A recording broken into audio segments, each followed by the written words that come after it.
In this video, I'm going to be going through part 4 of a 4-part series to help you crush it on LinkedIn in 2023. Now, if you have not had a chance to watch the three previous videos, I'd highly encourage you to go back to the YouTube channel and check them out.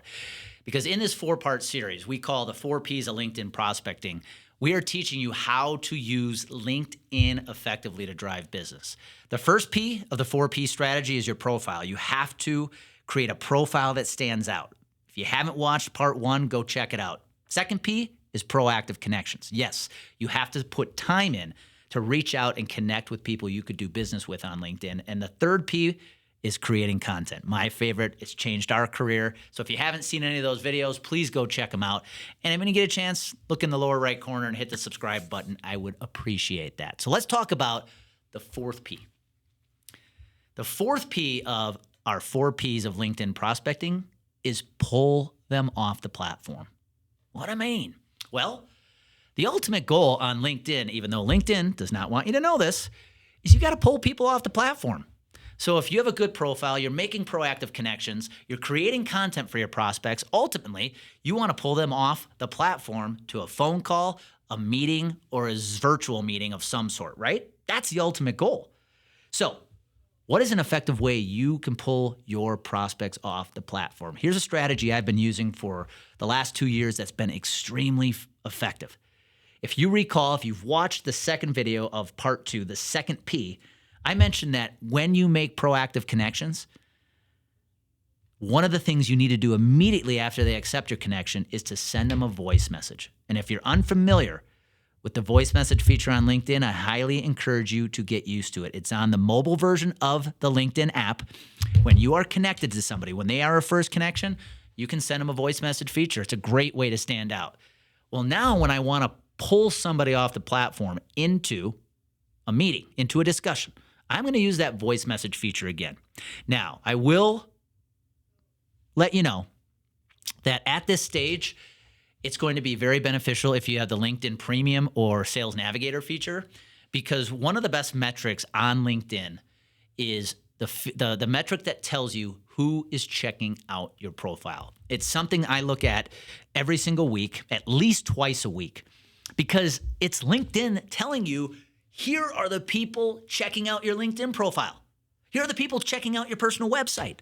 They're thinking about you, even if it was for 5 seconds. So what do you do with that? Well, about twice a week, I go into that metric. I look at who is checking me out, and here's what I do. Number 1, if they're a second connection, but they could be a prospect, I'm going to send them a LinkedIn connection request, as I mentioned in part 2.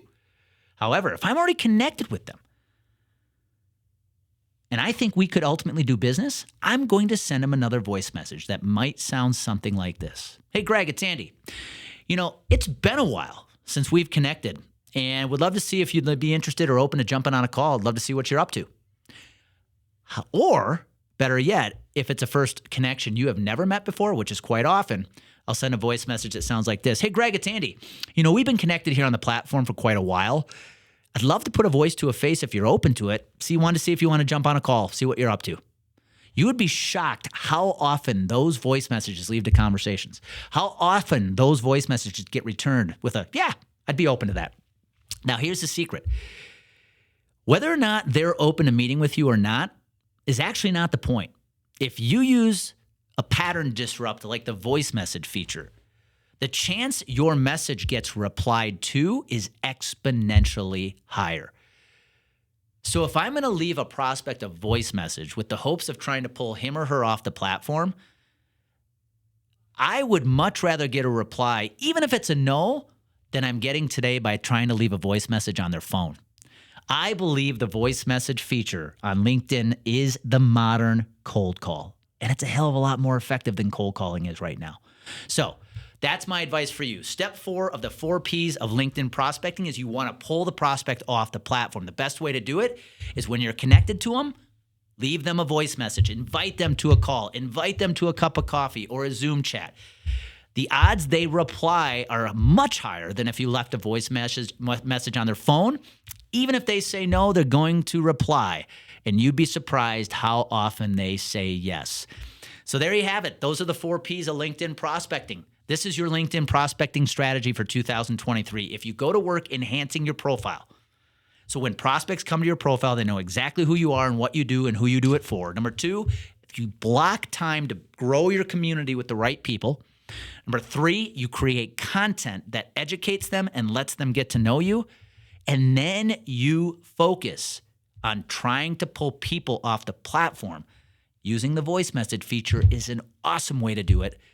You are going to be very effective on LinkedIn. And instead of thinking of it like a waste of time, you're going to actually make it a big piece of your weekly activity when it comes to prospecting. So there you have it. Hope you enjoy. Make it a great year and use these tips to make your LinkedIn experience effective.